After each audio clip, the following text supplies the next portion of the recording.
35 qu'on avait déjà faite avant de commencer toutes les explications, mais là on va la reprendre pour essayer de réintégrer les explications dans le texte de la Torah, pour que ça reste, c'est plus facile après de rester, de garder les notions.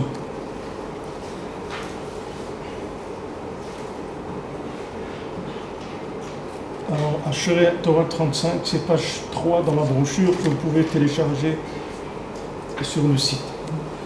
Ashereh Ha'am Yodei Teruah, Hashem Beor Panecha Yalechu. Donc, heureux le peuple qui connaît le shofar et Hashem, à la lumière de ton visage, ils vont marcher, ils marcheront. Donc ça c'est un pasouk qu'on dit au moment où on sonne du shofar à Rosh Hashanah, on dit ce pasouk là, ce verset dans Tehillim. Alors Ben nous dit Da ki tshuva il ashuv et hadavar lamakom shenital misham. Chasse que la tshuva c'est de ramener la chose de l'endroit d'où elle a été prise. Vo prinat zarka.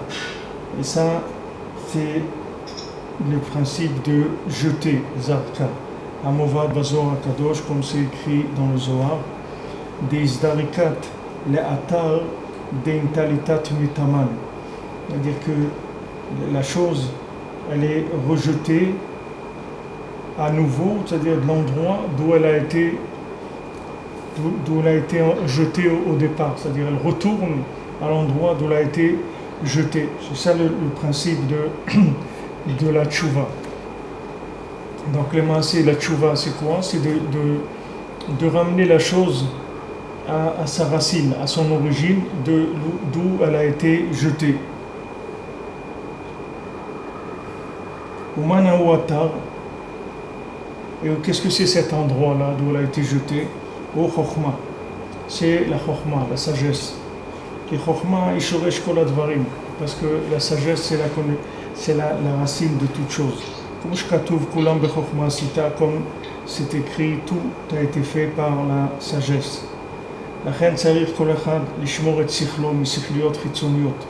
Donc chacun doit faire attention de protéger son cerveau de compréhensions qui soient des compréhensions étrangères, des concepts qui soient étrangers. Amechune Beshem Bat Paro, qui sont appelés la fille de Paro, de Pharaon.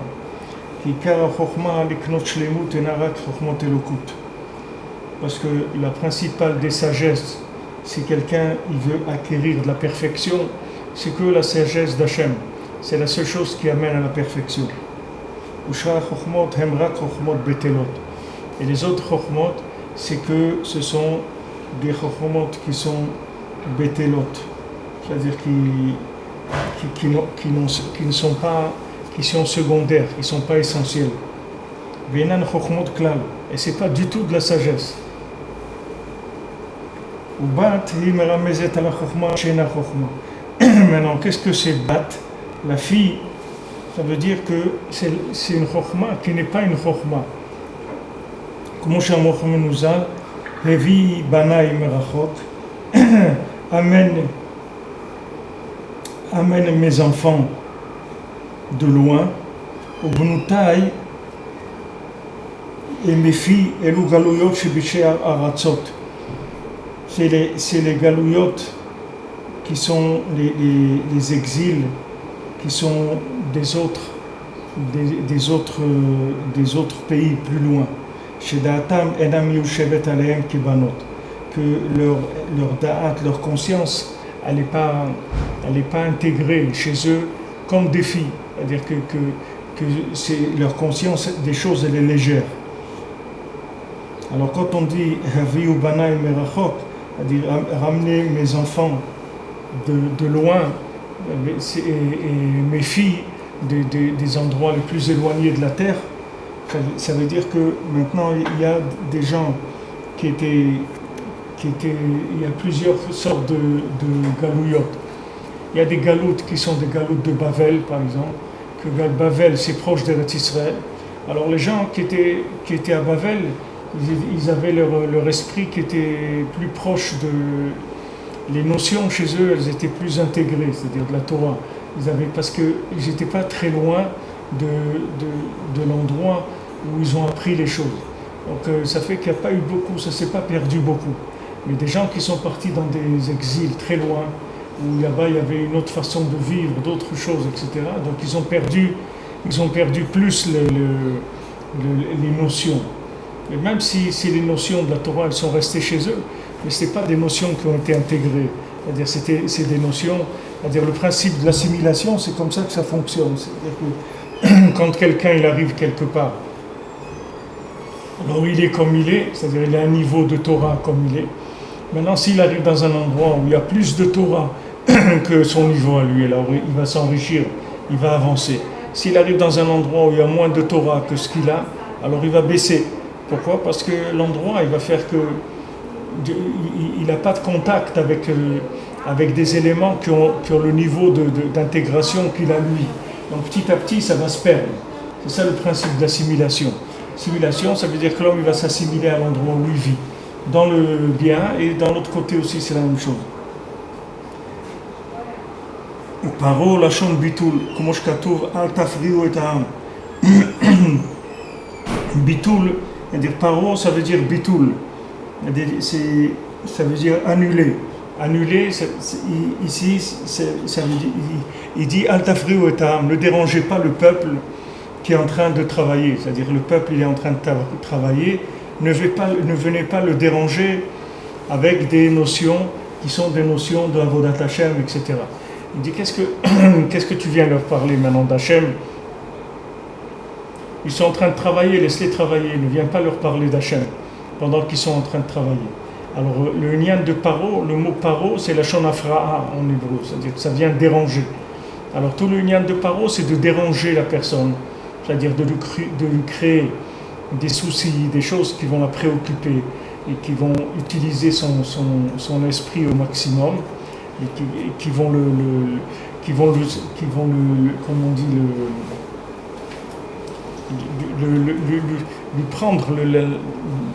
prendre son attention tout par les soucis qu'il va lui donner, et ça va faire que la personne elle peut pas se concentrer sur le principal, c'est-à-dire elle n'a pas le temps de s'occuper du principal parce qu'elle est occupée à d'autres choses, c'est-à-dire elle a d'autres soucis. Ces soucis-là ils viennent de Paro. Paro c'est sa spécialité, puisque Paro il s'appelle Mafria, c'est-à-dire c'est quelqu'un qui dérange, il vient déranger les gens. Pourquoi? Parce que si maintenant il ne les dérange pas, alors leur esprit va se décanter. Et les gens ils vont dire, mais qu'est-ce que je suis en train de faire exactement? Pourquoi je me suis embarqué là-dedans, et là-dedans, et là-dedans? Et ils vont trouver que c'est pas tellement intéressant pour eux de faire tout ça, qu'il vaut mieux qu'ils simplifient leur vie et qu'ils aient du temps pour s'occuper de leur vie maman, leur vraie vie, leur vie familiale, leur vie de Torah, de Tfila, de Avat Israël, tout ce qu'ils ont envie de faire dans leur vie, c'est-à-dire tout ce qui est leur idéal dans leur vie, il faut qu'ils prennent le temps de s'en occuper. Mais lui, Paro, il va déranger tout le temps, il va faire des troubles il va essayer d'accaparer l'attention, il va essayer de faire que l'attention de la personne, elle ne va pas être disponible. C'est pour ça que la plupart des gens, ils ne sont pas de disponibilité. Même pas par le temps, même leur tête, elle n'est pas disponible pour eux. Parce qu'ils sont toujours en train de s'occuper d'autre chose que de quoi il faut s'occuper. Ça, c'est le travail de Paro. Alors c'est pour ça qu'on dit maintenant que Rabbeinu dit qu'il faut ramener la chose dans l'endroit où elle a été jetée. C'est-à-dire il faut la rejeter à l'origine d'où elle a été jetée. C'est-à-dire il faut le ramener là-bas. On voit comme c'est un peu le sens de... C'est un peu ce sens-là de jeter. Pourquoi les Zohar il emploie ce sens de jeter? C'est-à-dire de jeter la chose, isdarikat, bata d'isdarikat mitaman, de l'endroit, rejette la chose à l'endroit où elle a été jetée. C'est-à-dire la chose elle a été jetée de son endroit, maintenant rejette-la là-bas de l'endroit où elle a été jetée. Alors on voit aussi que Paro il a dit de jeter les enfants dans le fleuve, c'est-à-dire tous les garçons jetez-les dans le fleuve. C'est-à-dire il y a un lien de jeter. pourquoi on emploie cette notion de jeter? C'est que souvent, la personne, pour revenir, pour faire tchouva, elle va être obligée de se jeter quelque part. C'est-à-dire, si elle attend de comprendre, d'essayer de venir de façon logique et graduelle, elle ne va pas arriver.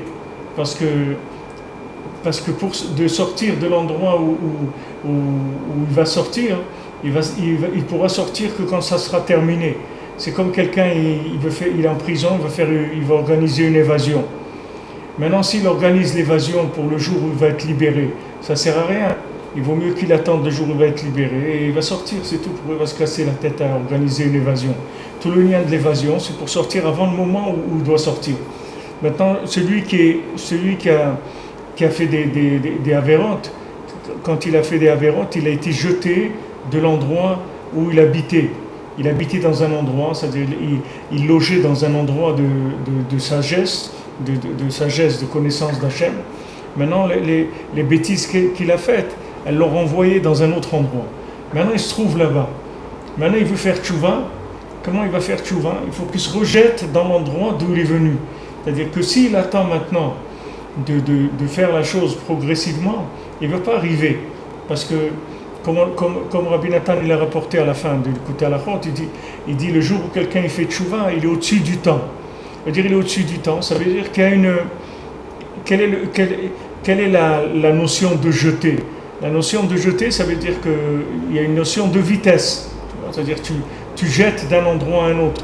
Si tu veux la chose, tu veux l'amener progressivement, tu ne vas pas la jeter, tu vas l'amener en marchant, tu vas amener la chose. Maintenant, quand tu jettes, c'est pour faire rapidement. Quelqu'un, il a oublié ses clés, il est en bas de l'immeuble, tu lui jettes les clés par le balcon. C'est pour éviter de descendre ou que l'autre monte, de perdre le temps. C'est pour accélérer le temps que tu fais ça. Maintenant, quand dans la notion de jeter, alors on te dit, voilà, regarde, tu vas te jeter, quand quelqu'un dit, je me lance à l'eau, je me jette à la mer. C'est-à-dire, les gens disent, voilà, moi je vais monter en Israël, et tout. Il dit, mais tu es fou, comment tu vas faire et tout? Il dit, moi je me jette à l'eau, je me jette à la mer. On verra bien ce qui va se passer. Et moi je me jette. Il dit, mais pourquoi tu ne t'organises pas? Parce qu'il dit, on ne peut pas organiser ça. Pourquoi on ne peut pas organiser? Parce que ça fait partie des choses qui sont niknit veisurim.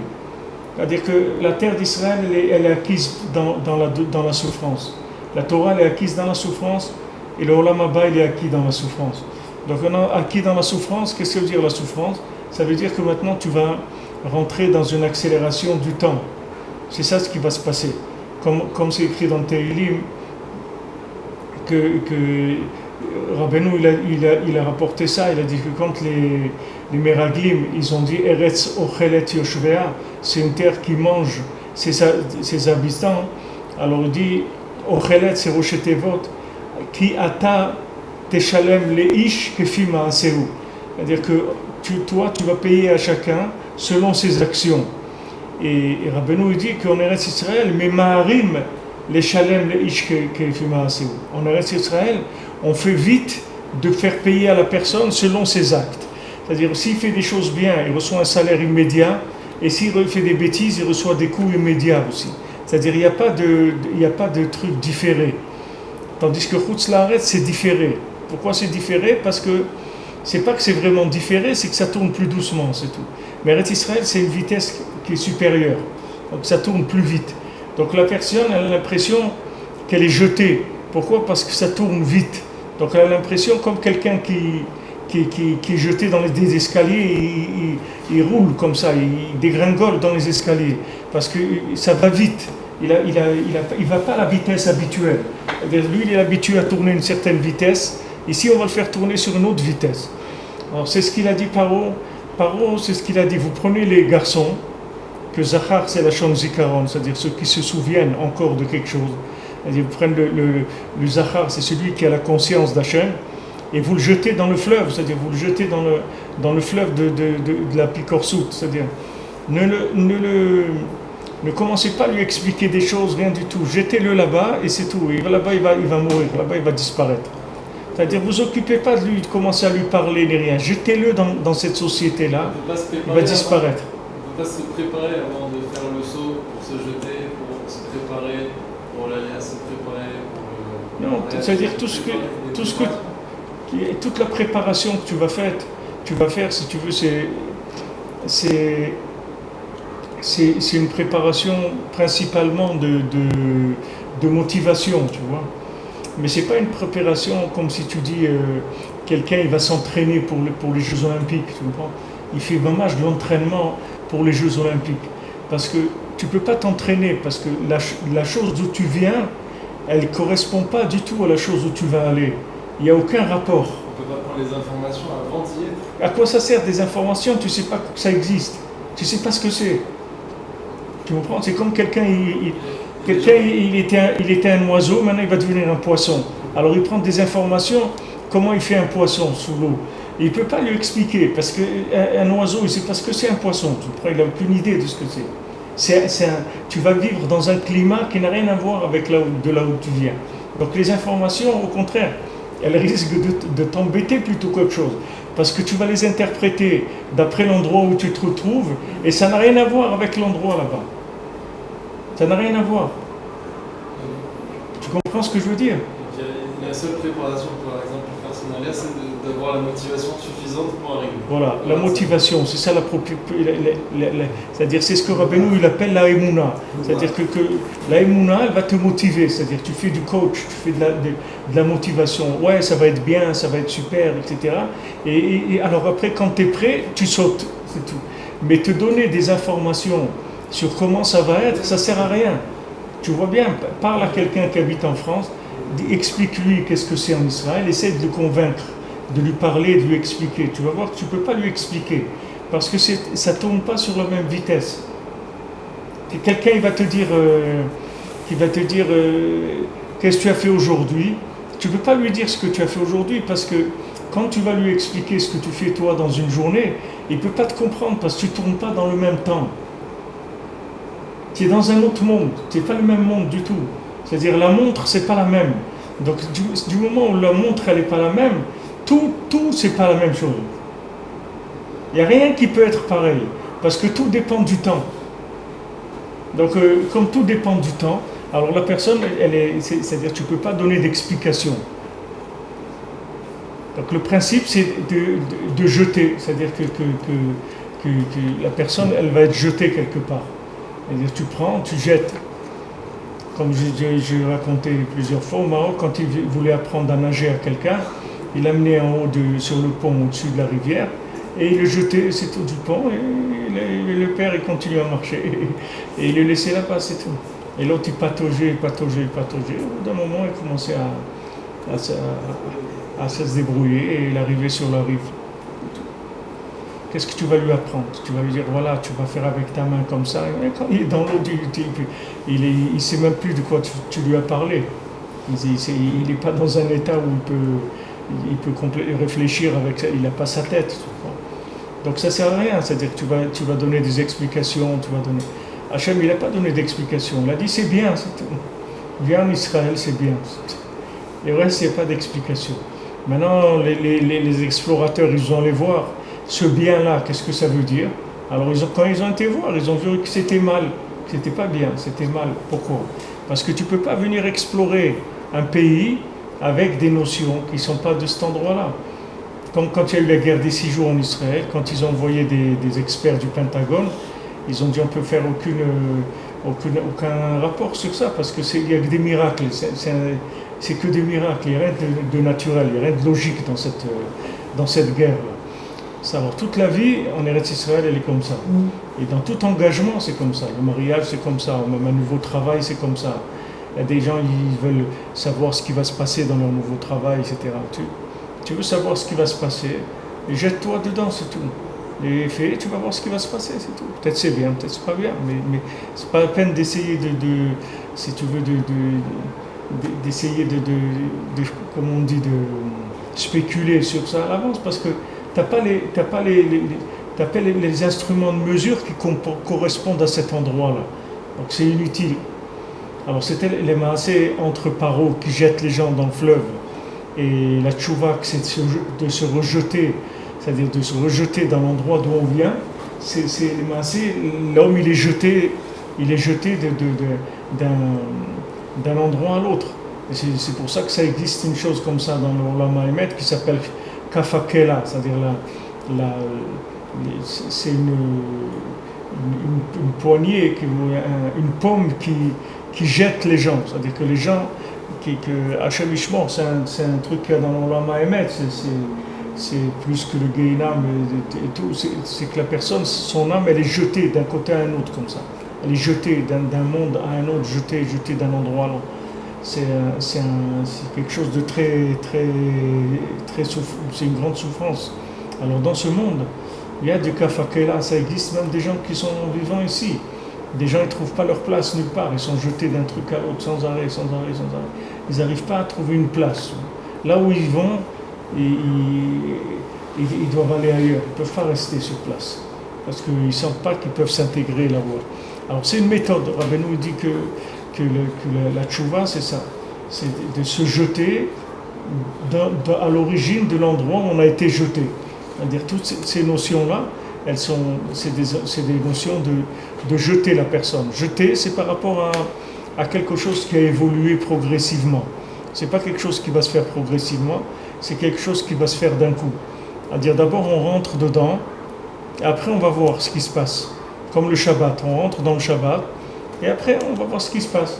Mais il n'y a pas de rentrée progressive dans le Shabbat. Parce qu'une minute avant, c'est pas Shabbat, et une minute après, c'est Shabbat. Il n'y a pas quelque chose de progressif. C'est pas quelque chose que tu vas voir à la lumière de Shabbat, elle va venir doucement, jusqu'à que tu rentres dans Shabbat. Avant Shabbat, c'est pas Shabbat, après Shabbat, c'est Shabbat, ça y est. Dès l'entrée de Shabbat, tu rentres dedans.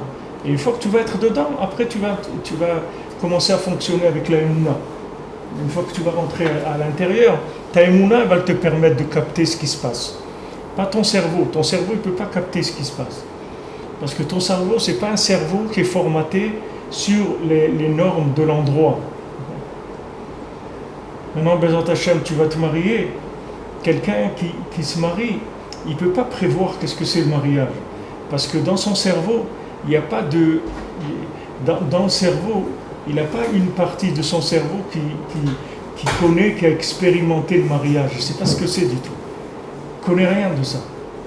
Alors si maintenant il veut commencer à réfléchir comment ça va être, il ne peut rien comprendre. Parce qu'il n'a pas du tout les outils pour comprendre. Donc qu'est-ce qu'il fait? Il se jette, c'est tout. Et avec la Emouna, comme on dit, il se lance avec la Emouna. Et avec la Emouna, il va trouver les comportements à avoir. Il va arriver à résoudre les problèmes avec la Emouna. C'est que la Emouna qui va lui permettre de trouver le comportement adéquat. Mais ce n'est pas le Sechel. Parce que le Sechel, il tourne. Si tu veux, le Sechel, il est toujours, l'esprit, il est toujours adapté à l'endroit dans lequel tu te trouves. Parce que l'esprit, il est limité. L'esprit, il est dans le temps. C'est-à-dire que quand tu veux comprendre quelque chose, il faut que tu utilises des outils qui font partie du temps dans lequel tu te trouves. Et à ce moment-là, il y a des outils qui correspondent. Par exemple, tu as quelqu'un qui va faire un trou avec une perceuse, ou quelqu'un qui va faire un trou avec un marteau et un clou. C'est pas le même travail, même si le résultat c'est le même. Même si à la fin la personne elle a fait un trou avec un clou, un gros clou, elle a fait un très beau trou, il n'y a pas de problème. Et ils voulaient un trou de 4 cm de profondeur, ils ont fait, il n'y a pas de problème. Il l'avait avec une perceuse. C'est pas la même chose, c'est-à-dire l'outil, il fait que tu dois t'adapter, c'est-à-dire à l'outil. Quand tu as un outil, il faut que tu t'adaptes à l'outil. Tu peux pas raisonner autrement qu'avec l'outil qui t'est donné. Si tu veux apprendre à faire un trou avec une perceuse, c'est une chose. Si tu veux apprendre à faire un trou avec un marteau et un clou, c'est autre chose. C'est une autre façon de faire la chose. Maintenant, la différence qu'il y a entre ces deux choses-là, c'est une variante qui a son origine dans le temps. Cette origine-là de variante des choses, c'est que dans le temps. C'est le temps qui va faire la différence de méthode. Donc maintenant, quelqu'un qui veut faire tchouva, comment il va faire pour faire tchouva? Rabbeinu dit, Rabbeinu il dit que tu ne peux pas faire tchouva. Comment tu vas faire tchouva? Comment tu veux réparer quelque chose que, que tu n'es pas arrivé à résister à la chose qui t'a attrapé? Avec le même outil, tu veux arranger. Comment tu vas faire? Tu prends quelque chose, par exemple, tu dis, voilà, il y a, il y a une paroi, par exemple, une paroi en métal, elle n'a pas résisté, par exemple, à une intempérie, ou elle n'a pas résisté à une forte chaleur ou quelque chose. Cette paroi en métal, elle s'est cassée. Maintenant, quelqu'un vient et dit, ben, c'est pas difficile, on va la réparer. Avec quoi tu vas la réparer? Tu vas la réparer avec le métal dont elle est faite, cette plaque-là. Mais ça ne s'appelle pas réparer, c'est-à-dire que tu n'as rien fait.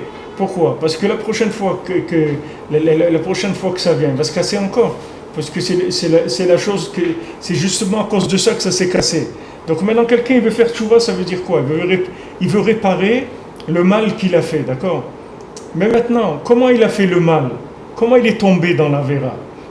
C'est parce que maintenant, à un moment, il s'est fait attraper dans un circuit de temps. Dans ce circuit de temps, il n'a pas pu résister et sortir de ce circuit de temps. C'est ça la résistance. La résistance, c'est que si tu veux, le tourbillon, il tourne, et toi tu résistes. Tu ne te laisses pas prendre par le tourbillon du Yetzirah. Maintenant, le Yetzirah, il t'a attaqué, il t'a pris dans un tourbillon, il t'a fait tourner, tu es tombé dans le panneau. Ok. Maintenant, tu veux faire tchouva. Comment tu vas faire tchouva? Tu es dans un tourbillon. La première fois où tu ne connaissais pas cette chose-là, tu n'as pas pu résister. Maintenant que tu es tombé dedans, comment tu vas résister? Tu ne peux pas. Donc Rabbeinu te dit, tu ne peux pas faire tchouva. C'est-à-dire tout seul, tu ne peux pas faire tchouva. Alors Rabbeinu te dit, écoute-moi, fais ce que je te dis, et moi je vais faire tchouva pour toi. T'occupe pas, moi je vais faire tchouva pour toi. Qu'est-ce que ça veut dire que lui va faire tchouva pour toi? C'est comme le Kohen Gadol. Le Kohen Gadol, il rentre dans le Kodesh HaKodashim Yom Kippour, et avec ça, il fait tchouva pour tout l'homme Israël. Tout l'homme Israël, il fait tchouva. Pourquoi? Parce qu'il rentre dans une notion qui est au-dessus du temps. Et lui, qu'en tant qu'être humain, il est attaché à tous les Bnei Israël. Et le fait qu'il soit attaché à tous les Bnei Israël et qu'il rentre au-dessus du temps, alors il répare toutes les avérotes du Ham Israël. Alors Arizal, il dit que quelqu'un qui a fait... comment il va faire tchouva? Avant la Avera, il n'a pas pu résister. Après la Avera, il va résister. Alors le Arizal, il dit que quand quelqu'un il veut faire tchouva, alors on lui donne un guide spirituel. Un guide spirituel, mais pas un guide, quelqu'un qui va lui parler de l'extérieur. C'est pas qu'un coach extérieur. On va lui donner un coach intérieur, c'est-à-dire on va lui greffer sur son âme l'âme d'un tzaddik. C'est-à-dire sur son âme, il va se greffer l'âme d'un tzaddik. C'est-à-dire on va le booster, le bonhomme. C'est-à-dire qu'avant, il tournait avec son âme à lui. Voilà ce qui lui est arrivé avec son âme à lui. Voilà ce qu'il pouvait faire. Il ne pouvait pas faire mieux que ça. Maintenant, on va le booster avec l'âme de quelqu'un de beaucoup plus fort que lui, qui va venir et qui va se greffer à son âme. Et il y a des règles halachiques sur ça. C'est-à-dire comment cette personne-là, elle fait l'association avec lui. C'est-à-dire elle va prendre part à ses mitzvot, elle va recevoir une partie des mitzvot de la personne et elle s'engage dans un contrat jusqu'à un certain niveau d'avérote de la personne. C'est-à-dire que si cette personne-là, elle tombe dans des avérotes encore, elle refait des avérotes, l'associé, c'est-à-dire celui qui s'est greffé à lui, dans le contrat, lui, il va jusqu'à un tel degré d'avérote. C'est-à-dire que tout ce que lui, il peut éponger par le fait qu'il est plus fort que lui et qui vient d'une notion d'au-dessus du temps, plus que lui, il va l'accepter. Mais si jamais l'autre il fait des avérotes qui risquent de l'abîmer à lui aussi, l'autre il s'en va et il le laisse. Il le quitte. Il ne reste pas avec lui. Est-ce que c'est par rapport à la solvabilité? Ça veut dire que par exemple quelqu'un il va demander un prêt bancaire. Maintenant on peut lui accorder une certaine somme de prêt. Oui. Maintenant s'il veut un prêt supplémentaire, il a besoin de garant. Parce qu'il n'est pas solvable. Ouais. Est-ce qu'on ne pourrait pas dire qu'en fin de compte, pourquoi on a besoin du tzaddik? Parce que lui il est crédible, il est solvable aux États-Unis. Oui, c'est vrai. Il accède à des palais que nous on ne peut pas accéder. et il se porte garant sur nous. Oui, ce que tu dis, c'est tout à fait vrai, mais Arou, c'est dit dans l'écouté à la Chod, Rabbi Nathan, il appelle le Malvé Agadol, le grand prêteur du monde, parce que lui prête à tout le monde. Lui, c'est le garant de l'humanité. C'est ça, ça dit qui est Sodor là. Donc la banque, elle te dit, écoutez, monsieur, je veux bien, mais nous, on ne vous connaît pas, on ne sait pas qui vous êtes, vous n'avez pas de... Mais par contre, lui, si vous nous l'amenez, ben, c'est autre chose. Lui, on sait qui il est, on a l'habitude avec lui. Oui, il accepte, tout le monde accepte, Hachem, il accepte la garantie du tzaddik. Mais maintenant, il y a des tzaddikim, il y a d'autres tzaddikim qui ne sont pas les tzaddikim Sedolam, qui ne sont pas Rabbeinu, mais d'autres tzaddikim, que ces tzaddikim-là, ils ont une certaine force, c'est-à-dire spirituelle, parce qu'ils ont travaillé dans leur vie. Ils ont un quota. Voilà, c'est pas la fortune, c'est pas la première fortune du monde, mais c'est des gens aisés déjà, par rapport à d'autres. Alors maintenant, ces tzaddikim-là, eux, ils font du business, c'est-à-dire que eux, c'est un business pour eux. Parce que eux, quand ils se greffent sur l'âme de quelqu'un dans ce monde, ils font des bénéfices énormes. Parce que tous les bénéfices de tout le monde, ils sont que dans ce monde. Dans l'autre monde, il n'y a pas de bénéfices. C'est que des rapports d'intérêt. Mais il n'y a plus de bénéfices. C'est-à-dire que tu ne peux pas faire des choses que tu n'as pas faites. Ce que tu as fait dans ce monde. Mais comment quelqu'un, tzaddik, qui se trouve de l'autre côté, il peut faire des choses qu'il n'a jamais faites?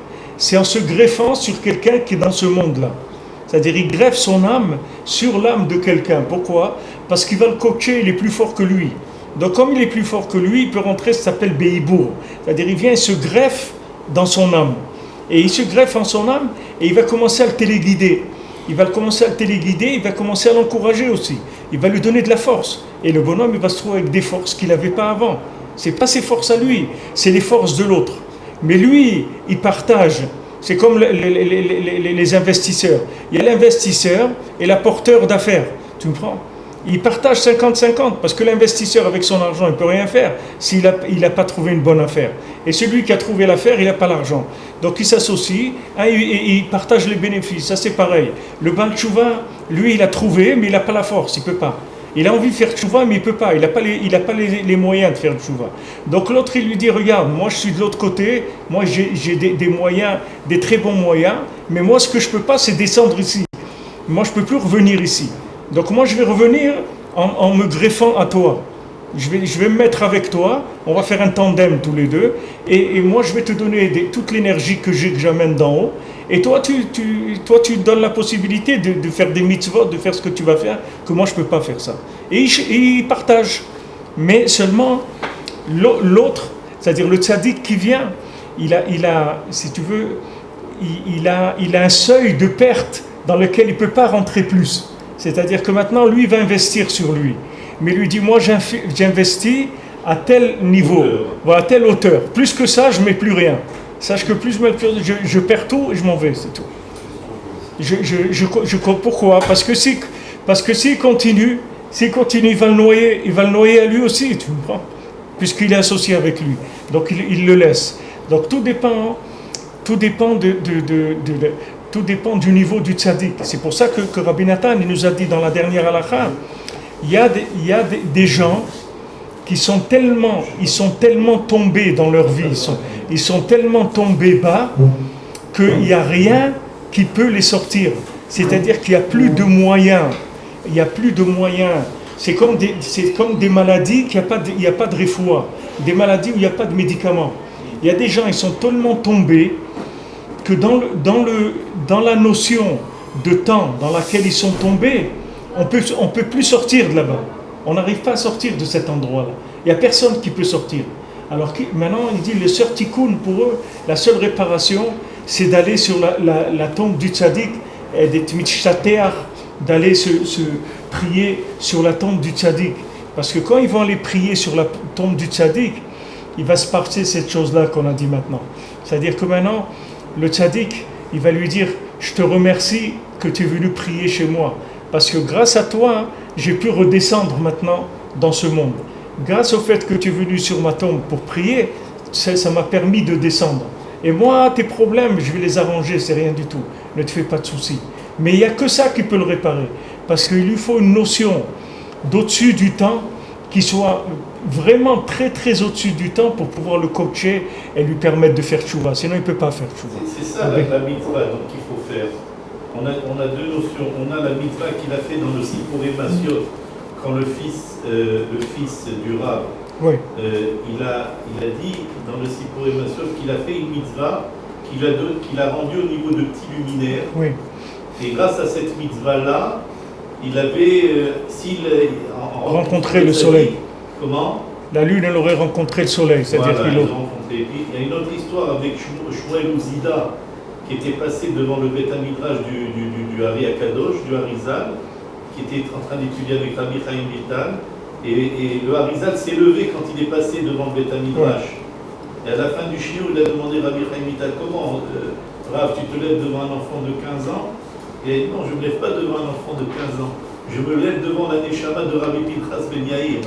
Qui l'accompagnait. Qui était à l'intérieur de lui, qui a fait Hibour. Il est rentré à l'intérieur du corps du petit. Pourquoi? Parce qu'il a fait une mitzvah le matin d'aller secourir des gens qui se sont fait cambrioler avant Shabbat. Ouais, des gens qui leur ont volé leurs vêtements. Voilà, il était malbiche à Roumé. Il a pris ses vêtements du Shabbat, il les a donnés au père. Et de là, la mitzvah qu'il a réalisée, ça a permis à Rabbi Pinchas Ben Yair, qui était connu pour son altruisme, d'aider les gens, de rentrer à l'intérieur de lui. Et donc il était accompagné, il était accompagné avec un tzaddik comme ça. Mais il n'y a que ça. Aujourd'hui, personne ne peut être là. On ne peut pas être là. On ne peut pas être là. Si ta kippa, tu la mets sur la tête le matin, c'est que tu es un coach dedans. Sinon, tu ne peux pas. Tu sais qu'il y a des gens, ils ne peuvent pas mettre les tefilines. Il y a des gens, ils ne peuvent pas mettre les tefilines. Il te dit, c'est pas que je ne veux pas, je ne peux pas mettre les tefilines. Je n'ai pas la force de mettre les tefilines. Tout ce que tu fais, il y a un coach derrière. Sinon, tu ne peux pas. Il y a quelqu'un à l'intérieur qui est là et qui te donne de l'énergie. Sinon, tu ne peux pas. Tu te mets au lit, tu ne bouges plus. On ne peut pas. Parce qu'on est trop... La galoute dans laquelle on est, elle est trop forte. On ne peut pas sortir de là. Il n'y a personne qui, par la logique, il va trouver une porte de sortie. Ça n'existe pas. On est dans un sommeil total. C'est-à-dire, on ne peut pas sortir. Mais seulement l'avantage qu'il y a, c'est que le fait qu'on est dans ce sommeil-là, ça permet des interventions de très haut niveau qu'on ne peut pas faire quand la personne elle est réveillée. C'est-à-dire que c'est des interventions que tu ne peux pas utiliser la logique. Parce que par la logique, la personne, tu ne peux pas la sauver, il n'y a plus rien à faire pour elle. Logiquement, il n'y a plus rien à faire pour elle. C'est ce que Rabbeinu il te dit pour le Tikkun HaKlali. Il dit, le Zohar, il dit que celui qui a fait ça, il n'y a pas de Tikkun, c'est tout. Ça, c'est la logique. Le Zohar, il te dit, voilà, sache que celui qui fait cette avéra-là, elle est irréparable. C'est tout. C'est clair, voilà. Tu veux savoir comment ça marche? Il n'y a pas de médicament pour ça. Tu es condamné, c'est terminé. Allez, qu'est-ce qu'on fait maintenant? Rabbeinu vient et te dit, voyez, un Tikkun HaKlali. Tu fais ça, ça répare tout. On a du mal à y croire. Hein. Mais on n'a pas le choix, de toute façon. On n'a pas le choix. C'est trop simple. On n'a pas le choix. Tu as le choix. Quelqu'un, il a une maladie, il va quelque part, partout où il va, on lui dit elle est incurable. Et il trouve quelqu'un, il dit moi j'ai un médicament pour toi. Il dit qu'est-ce qu'il va lui dire? Attends, je vais réfléchir, donne, qu'est-ce que tu veux que je fasse? De toute façon, je suis condamné, qu'est-ce que tu veux que je fasse? C'est écrit noir sur blanc que j'ai pas de réparation. Je vais tourner dans ce monde, le temps que je vais tourner pour rien, parce que de toute façon, je ne peux pas réparer. Tu as le choix. Celui qui croit qu'il a le choix, alors lui, il est encore plus fou que tous les autres, tu vois. Ça, c'est un grand fou. Celui qui croit qu'il va commencer à bricoler, alors que le Zohar lui dit il n'y a pas de tikkun, il dit non, mais on va essayer. Qu'est-ce que tu vas essayer? Le Zohar il te dit il n'y a pas de tikkun. Pourquoi Rabbi Nachman est au-dessus du Zohar? C'est pas que le Rabbi Nachman est au-dessus du Zohar, ça veut dire que Rabbeinu, la Torah qu'il a amenée, c'est une Torah qui est au-dessus du Zohar. C'est-à-dire Rabbeinu il a décroché des tikkunim que Rabbi Shimon il n'a pas décroché. Il n'y a pas de stira, il y a des chaque tzaddik il a sa spécialité. Rabbeinu c'est le tzaddik de la génération. Il est venu avec des tikkunim qu'il n'y avait pas avant. Et quand Rabbeinu il te dit voilà, tu as ce tikkun HaKlali, ça prend 10 minutes pour le faire, ou 7 minutes, ou 15 minutes, chacun selon comment il lit. Et voilà, tu lis ça, et tu te fais plus de soucis, et tu penses plus, c'est réparé, on n'en parle plus, et shalom, Hatzlacha Rabba, on n'en parle plus. Maintenant les gens, attends une seconde, maintenant les gens ils disent, il y a des gens qui disent mais c'est trop facile. C'est trop facile. Non, c'est pas trop facile. C'est trop facile. Mais est-ce que maintenant, est-ce que tu as le choix? est-ce qu'il y a quelqu'un qui peut venir contredire le Zohar et te dire non, voilà une réparation. Il y a quelqu'un, le Zohar te dit que c'est pas réparable. Ça y est, reste tranquille. Il n'y a plus de réparation, c'est tout. Maintenant, si tu crois que tu vas, ouais, mais peut-être on va essayer. Alors lui, celui c'est qu'il est fou, il est fou allié, c'est-à-dire complètement. Il y a des gens qui sont un peu fous. C'est des gens qui ont fait des avérotes, puisque tout celui qui fait une avéra, c'est-à-dire il a de la folie qui est rentrée en lui. Et c'est pour ça qu'il a fait la avéra. Mais maintenant, quand il y a un tzaddik qui vient et te dit, regarde mon fils, voilà, ce problème-là, tu le règles avec ça. Ok? Voilà ce tikkun klali, tu règles ce problème-là. Maintenant, tu fais une heure d'Hitbod des doutes, tu règles tous les problèmes. Tous les problèmes, les problèmes à toi, les problèmes de tes gilgoulim, les problèmes de tes ancêtres, de tes arrière-grands-parents, tout. Voilà, tu viens chez moi au Shana, tu fais Hitbod des doutes, tu fais tikkun klali, je te répare tout, je te répare. Maintenant, celui qui croit qu'il va pouvoir se passer de ça, il est fou. C'est comme quand ils ont commencé dans la paracha, ils ont commencé à se révolter. La paracha de la semaine dernière, ils ont commencé à se révolter, le Ham Israël. Alors, Hachem, il a envoyé Magrefa, ils ont commencé à mourir par milliers. Maintenant, Moshe Rabbeinu, il vient avec un mât, avec un serpent en cuivre. En cuivre. En airain. Alors, il vient, il met une rochette. Il vient, il prend il le met en haut et il dit voilà, tout celui qui a ça, qui a été mordu par un serpent, au truc, qui vient, qui regarde ça et il va guérir. Maintenant, c'est quelqu'un, il est fou, il va me dire c'est quoi ce truc-là, un serpent en cuivre sur un mât, en airain sur un mât, qu'est-ce que ça va me faire à moi? Qu'est-ce que je vais faire? Moi, j'ai été mordu par le serpent, je suis à moitié mort, qu'est-ce que je vais faire avec ça? C'est quelqu'un qui croit. Parce que ça a réparé un gamme dans la Emouna. De la Avera, c'était un gamme dans la Emouna. Donc maintenant, le fait qu'il croit au tzaddik, qui met un serpent en airain, en le regardant, il est guéri. Il a réparé le gamme, la faute dans la croyance. D'accord, mais moi je te pose une question, c'est quel choix elle a la personne? Les maasés, quand la personne elle a fait son, comment on appelle, son diagnostic, d'accord? Elle est sortie avec le diagnostic, voilà ce qu'elle a. De quoi elle est atteinte, la personne, ok? Maintenant, il y a une seule personne au monde qui lui garantit la solution, d'accord? Qui va guérir. Est-ce que maintenant, cette personne-là, si elle est normale, est-ce qu'elle a le choix? Elle n'a pas le choix. Elle n'a pas le choix. Tu n'as même pas le choix. Ce n'est pas une question maintenant d'Emouna. C'est que tu n'as pas le choix. Tu n'as pas le choix. C'est-à-dire que maintenant, quelqu'un, il va te parler, tu veux faire tchouva. Tu vas voir quelqu'un, il va te dire, bon, alors tu vas faire, c'est bien, maintenant tu vas faire ta prière, les trucs et tout, bon, ok. Tu vas étudier, tu vas faire ça, ok. Ok, voilà ce que je te propose comme programme. Ok. Tu manges kasher, tu fais Shabbat, tu mets le tefillin, tu étudies, tu fais ça, ok, je suis d'accord. Alors après, tu lui dis, vous pouvez me donner un papier de garantie que quand je vais faire tout ça, j'ai part au monde futur? Il dit, ça, je peux pas. Elle dit, alors, qu'est-ce que tu veux? Quoi, je vais m'embarquer une vie entière dans un truc et tu peux pas me garantir que ça va marcher? Alors si je continue comme je suis, c'est tout. Qu'est-ce que tu veux que je fasse? Moi, je veux quelqu'un qui me donne une garantie. Maintenant, s'il me garantit que j'ai place au monde futur, ce qu'il me dit de faire, je le fais. Même s'il me dit, voilà, tu vas faire le tour du monde à 4 pattes, je le fais, pas de problème. Mais qu'il me garantisse que je pars au monde futur. Voilà, Rabbi Nachman, il vient, il te donne un. Même ce monde-là, la personne, sans les soins de Rabbeinu, il ne peut pas continuer à vivre aujourd'hui. C'est vrai. C'est vrai. Pour être un ben adam, c'est vrai. Même dans ce monde, il ne va pas arriver. Mais les gens, dans ce monde, ils arrivent à se rouler, plus ou moins. Non, ils ne peuvent pas se rouler. Les gens, ils se cassent tous les jours. Ils sont noirs. Je vous parle de la plupart des gens. Non, c'est vrai. Jeunesse, les jeunes, les parents, les enfants. C'est pour ça qu'il y a de plus en plus de gens qui se rapprochent de Rabbeinu. C'est pour ça que les gens, ils n'ont pas tellement le choix. C'est-à-dire qu'ils sont amenés petit à petit chez le médecin, le Rofé Agadol, le Rofé Nefashot. Oui, monsieur Yeshua, on vous écoute. Il y a une histoire avec בישראל,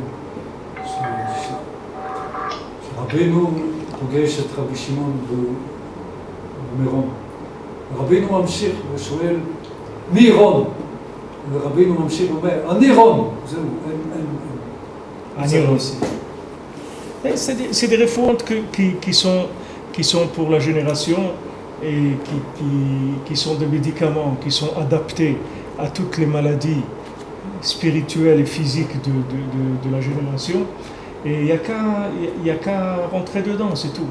Mais le principe, comment il marche, c'est par rapport à ce qu'il dit ici Rabbeinu. C'est-à-dire que maintenant, le tzaddik, il est capable de mettre en toi un système d'accélération qui va te permettre d'avoir accès à une conscience que jamais tu aurais pu avoir cette conscience dans ta vie.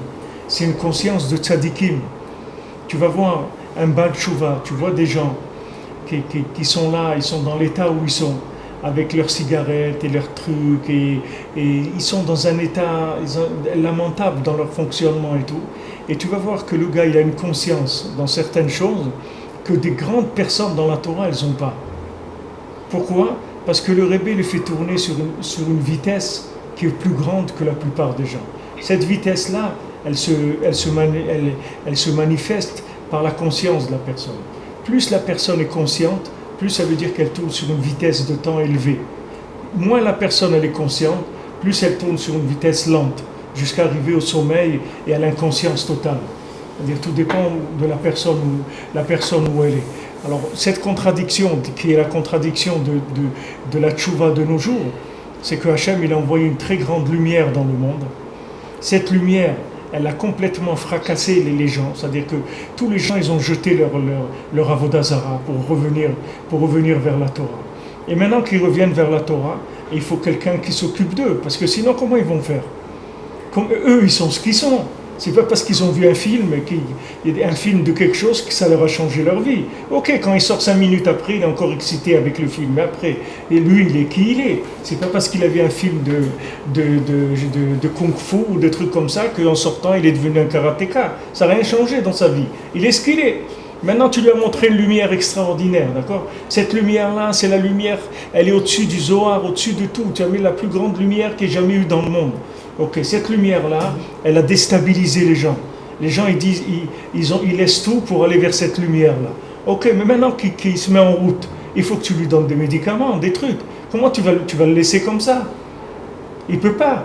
Ok, il a vu la lumière, mais maintenant il faut que tu l'arranges, le bonhomme.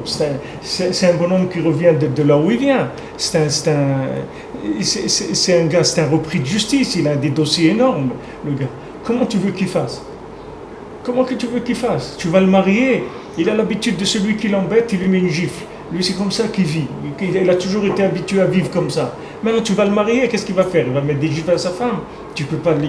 Il faut que tu lui trouves une solution. Parce que le bonhomme, c'est le même. C'est pas parce qu'il s'est engagé que l'engagement l'a changé en quoi que ce soit. Donc, il faut que quelqu'un qui vient et qui le porte, qui l'aide de l'intérieur.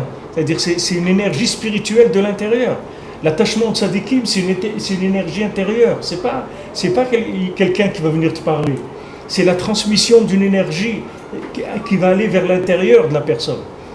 Quand Rabbeinu il a révélé l'écouté moral, il a révélé des médicaments de l'âme. C'est pas des médicaments du cerveau.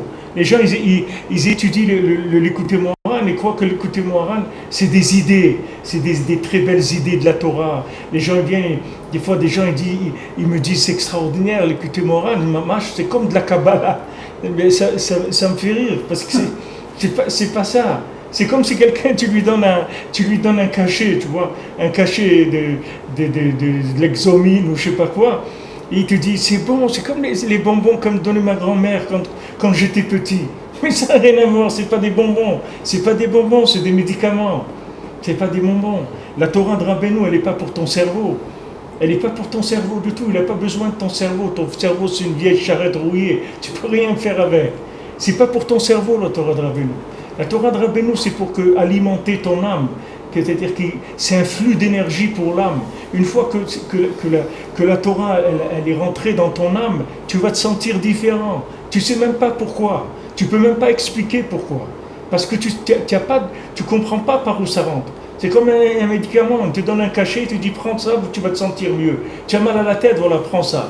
Alors tu prends un petit truc comme ça, tu le mets dans ton ventre, tu n'as plus mal à la tête. Tu peux expliquer pourquoi? Tu ne peux pas expliquer. Il n'y a que le médecin qui peut te dire comment ça marche. Qui peut t'expliquer, quelqu'un qui a mal à la tête, voilà ce qui se passe. Et ce médicament, il va faire mieux circuler le sang, n'importe quoi, le mal de tête, il va passer. Maintenant, le tzaddik, lui, il sait les refouotes qu'il met dans le côté moral. Je vous ai dit, Rabbi Nathan, il rapporte ça, il dit que Avram Ben Nachman, il rapporte aussi ça. C'est-à-dire, il dit que les Torot de l'écoute morale, c'est tellement de la refoua, c'est-à-dire c'est tellement des choses qui sont des médicaments, que des fois, Rabbeinu, il a enlevé des parties de la Torah, qui sont des parties qui sont indispensables pour la compréhension logique de la Torah. C'est-à-dire, quand il t'enlève ça, logiquement, tu ne comprends plus la Torah. Mais Rabbeinu les a enlevés parce qu'il a vu que ça dérangeait le médicament de la Torah. C'est-à-dire que Rabbeinu, ce qu'il a fait, ce qu'il a mis en avant, ce qu'il a mis en priorité, c'est le côté de refoua, le côté médicament de l'enseignement. C'est pas la compréhension. La compréhension, c'est rien du tout, c'est juste pour accrocher, pour pouvoir recevoir l'énergie. Mais c'est pas, le but, c'est pas de comprendre. Le but, c'est que cette chose-là, elle rentre en moi. C'est ça le but. C'est pas de comprendre, j'ai pas besoin de comprendre. J'ai compris beaucoup de choses dans ma vie, à quoi ça m'a servi? Ça me sert à rien, je peux pas les faire. À quoi ça me sert? Je peux pas les faire. Tu vas prendre un handicapé, tu vas lui faire un cours de comment on fait le saut à la perche, tu comprends? Et quand on a fini, tu lui dis, vous avez compris? Il dit, oui, j'ai compris. Alors, alors c'est l'heure de rentrer pour manger, c'est tout. Qu'est-ce que tu veux qu'il fasse? C'est un handicapé, il est sur une chaise roulante. Qu'est-ce que tu lui fais des cours de saut à la perche? À quoi ça va lui servir? Tu viens quelqu'un, tu lui fais tu prends un sefer de Moussard, tu lui dis les midot, voilà, un homme, il doit toujours parler à voix basse, il doit toujours regarder par terre, il doit toujours vouloir le bien de l'autre, il doit faire attention à ne pas faire du mal à l'autre. Il dit, mais moi j'ai envie de tuer tout le monde, de quoi tu me parles? Moi, celui qui me regarde de travers, je le frappe, de quoi tu me parles? Tu étais en train de parler à qui là? Il dit, bon, alors qu'est-ce qu'on va faire? On ne peut rien faire. Il dit, bien sûr, tu ne peux rien faire. Si tu viens me montrer l'image d'un être parfait, alors laisse tomber, parce que il vaut mieux que tu ailles chercher ailleurs, parce que moi je suis un repris de justice, moi j'ai que des problèmes, et des gros problèmes. Donc le tzaddik, lui, ne va pas utiliser du tout ta logique, parce que ta logique, elle est plus que malade. Lui, il va utiliser des flux d'énergie divine, et il va te rentrer ça à l'intérieur. Ces flux d'énergie divine, ils vont te changer de l'intérieur. C'est tout, toi tu sais pas, tu comprends rien. C'est pour ça que c'est que la Emouna. Et comme il a fini, Rabbi Nathan, dans son explication de cette Torah, la halakha qu'on a vue, en disant c'est que la Emouna, il n'y a rien d'autre. C'est-à-dire que tu as un professeur qui vient, qui se présente. Maintenant, soit tu sais que tu es condamné, soit tu ne sais pas que tu es condamné. Ok, si tu ne sais pas que tu es condamné, va continuer à faire des analyses et des scanners et des trucs. Et quand tu auras tout, tu viens nous voir. Après, tu verras que Béhémet t'es condamné. Quand tu auras compris que tu es condamné, ou bien quand tu vas essayer d'appliquer une méthode et tu vas voir que tu t'en sors pas du tout, et que tu n'arrives pas à progresser, alors là, tu vas venir, à ce moment-là, le tzaddik, il va te prendre en main, il va te donner les médicaments qu'il faut. Mais il n'y a pas, c'est-à-dire, si la personne aujourd'hui, elle est consciente du niveau qu'elle a, tout de suite, elle va chercher un professeur, le plus grand professeur qu'il y a. Elle ne va pas se contenter d'aller voir un petit professeur de quartier, parce que le professeur de quartier ne peut rien faire pour lui. Elle va voir le plus grand spécialiste du monde, de la tchouva. Rabbi Nachman, c'est le plus grand spécialiste mondial de la tchouva. Donc aujourd'hui, il ne faut pas s'inquiéter des contradictions qu'il y a dans l'individu, parce que ces contradictions, elles sont tout à fait normales. Parce que la lumière qu'il reçoit, elle n'est pas du tout en proportion avec le niveau de la personne. C'est pour ça que le monde, il fait tchouva, parce que la lumière, elle est plus forte que la résistance des gens. C'est-à-dire que cette lumière-là, elle a enlevé le libre arbitre aux gens. Parce que c'est des gens qui, de toute façon, ils n'ont pas de libre arbitre. C'est des gens qui sont tellement tombés dans la touma que là-bas, ils n'ont plus de libre arbitre. Ils ne peuvent même pas sortir. Même si tu lui dis, est-ce que tu peux faire le bon choix? Il te dit, quel bon choix tu veux que je fasse? Il dit, mais regarde, voilà, tu peux faire ça, fonder un foyer, faire des choses et tout. Il dit, je ne sais pas de quoi tu parles, Beklal. Je ne sais même pas de quoi tu parles. Tu es en train de parler de choses, je ne sais pas de quoi tu parles. C'est-à-dire que la personne, elle est enfermée dans des concepts où elle ne peut pas sortir, elle n'a pas le choix. Le choix, elle avait avant de rentrer dans le concept, et ça c'est pour les générations d'avant, pas pour les nôtres. Parce que quelqu'un, tu l'as fait naître dans la... Comme le truc là qui dit, celui qui est né dans la potion magique, là, je sais pas quoi, dans les... Astérix, voilà, il est né dans la potion magique. Ça c'est la même chose. Ça c'est la même chose. Le gars, il est né dans la potion de je sais pas quoi. Il est né dans la potion de je sais pas quoi. Comment tu veux qu'il sorte? Au biberon, déjà, son biberon, c'était déjà ça. De quoi tu vas lui parler? Viens, la Torah, les trucs. De quoi tu parles? Je ne sais même pas de quoi tu parles. Le gars, toute sa tête, toute la journée, il est en train de voir comment il va faire de l'argent, comment il va prendre, comment il va acheter les trucs, le dernier jean, comment il va aller voyager là-bas, c'est à la mode, comment il va faire ça. Toute la journée, il est là-dedans. D'où tu vas lui dire, tu sais, il y a un autre... Il ne peut pas. Alors qu'est-ce que tu fais? Tu ne peux rien faire du tout. Tu attends que la lumière, que Hachem, il ait pitié de lui, que le tzaddik, il ait pitié de lui. Il va lui envoyer, il va lui faire une injection de lumière. Le bonhomme, un matin, il va se lever, sa vie, elle va se renverser complètement. Il ne sait pas pourquoi. Mais sa vie, elle va se renverser complètement. Il va être déstabilisé, mais alors complètement. Il va commencer à crier. Comme dans le Sippurim Massiot, il lui a mis de la poudre sous les pieds des tzaddikim. Alors il s'est levé, il était un tzaddik, lui c'était un bandit qui pillait tous les gens. Maintenant il lui a mis sous les pieds de la poudre de tzaddikim, il a marché là-dessus, il a commencé à crier, moi qu'est-ce que j'ai fait, des avéros, je veux faire tchouva, etc. Et ils lui ont dit, qu'est-ce qu'il y a? Il n'y a pas de tchouva, le tchouva c'est qu'on va te pendre, c'est tout, parce que tu as volé, il n'y a pas de tchouva. Non, c'est ça, c'est ce qu'ils te disent les gens. Et tu dis, tu veux faire tchouva, voilà le manuel de la tchouva, ils te le donnent. Tu lis ça, tu dis, j'ai compris. Il dit, qu'est-ce que j'ai compris? Au revoir. Il dit, bon, alors quand on commence? Il dit, non, je voulais dire adieu, pas au revoir. Shalom, c'est pas pour moi, c'est tout. Moi, je peux pas faire ça. Je vais acheter une corde. Je peux pas faire ça, c'est impossible. Ce que tu me demandes là, je peux pas le faire. Il faut faire ça bekavana, il faut faire ça, il faut faire le schéma en tremblant, et il faut faire attention si tu penses une seule fois quelque chose de pas bien, si tu regardes une chose pas bien, si tu entends un truc pas bien, si tu fais un lachonara, si tes trucs, tac, voilà, ça, c'est ça et ça, tu dois arrêter tout. Tu dois arrêter de manger quand tu as envie de manger, tu dois pas penser à des choses, tu dois pas écouter de la musique, tu dois pas aller là-bas, tu dois pas faire ça. Voilà, alors tu peux? Non, je peux pas. Alors shalom, c'est tout.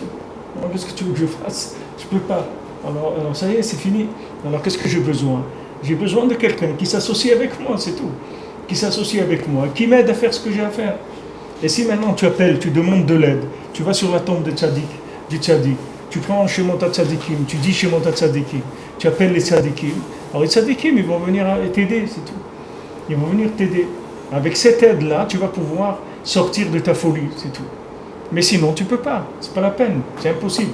Le gars qui se prend pour un dindon, tu peux lui répéter toute la journée. Tu n'es pas un dindon, tu vas répéter. Comme à l'école, quelqu'un il faisait des trucs, il écrivait. Tu vas écrire 100 fois, je ne volerai plus le stylo de mon voisin. Et tu l'écris 100 fois. Et maintenant, tu crois parce qu'il a écrit 100 fois qu'il ne va plus voler, il va plus voler.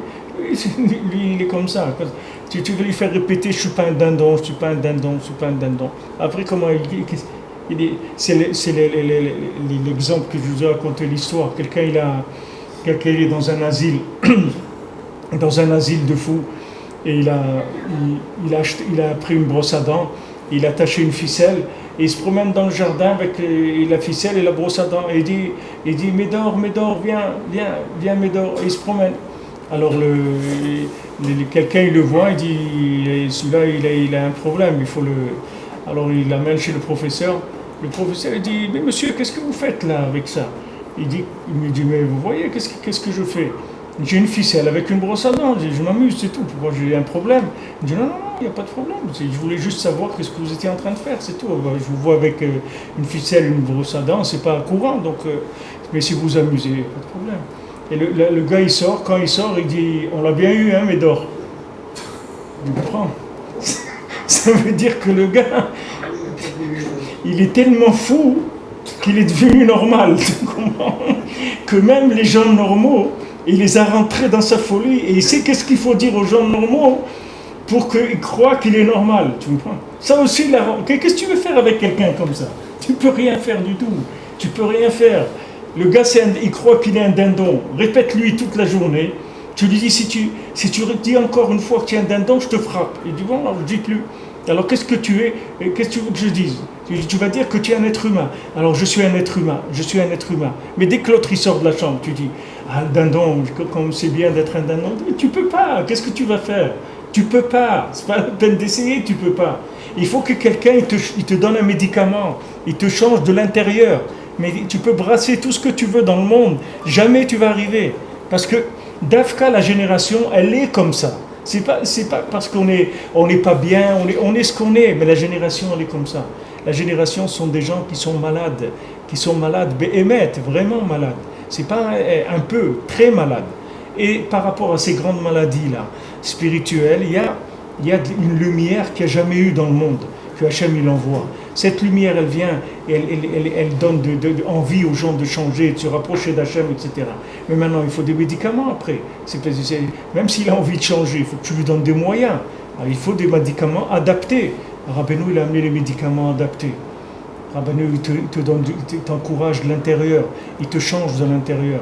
Tu vois chaque Torah que tu rentres dedans, tu passes quelques mois avec, tu sens que ça t'a changé, tu sais pas comment ça marche du tout. Mais ce que tu vois en tout cas, c'est que tu progresses, c'est tout. Comment, tu sais pas.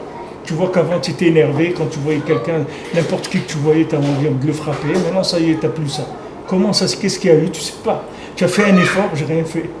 Tu as fait de la motivation, des trucs, rien, j'ai rien fait. Mais comment, je sais pas, j'ai rien fait.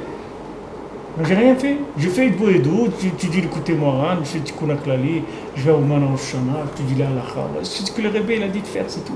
Mais moi, je sais pas comment ça marche. J'ai aucune idée comment ça marche. De toute façon, ça ne m'intéresse pas. Moi, je cherche à guérir. Moi, je ne veux pas être professeur. Je ne veux pas être, moi, un professeur d'hôpital. Moi, je veux guérir, c'est tout. Moi, donne-moi n'importe quoi. Du vouloir de manger, de prendre du sirop bleu, rouge, jaune, chaud, froid, ce que tu veux, moi, je prends. Il n'y a pas de problème. Bon, dis-moi que je vais guérir, je le prends. Et ça ne m'intéresse pas de savoir comment ça marche. Moi, je veux uniquement guérir, c'est tout. Je veux être un Ben Adam normal, déjà. Normal, qui respecte sa famille, qui aime ses enfants, qui respecte le monde, qui travaille, qui est honnête, qui ne ment pas, quand il dit qu'il vient à 9h, il ne vient pas à midi, quand il dit... Je veux être un Ben Adam normal, déjà, fais-moi fonctionner normalement, déjà. C'est déjà une madriga, une grande madriga. Déjà ça. Après, on peut parler d'autres choses. Déjà, un kéli qui soit raoui, les tikkuns, les Hashem.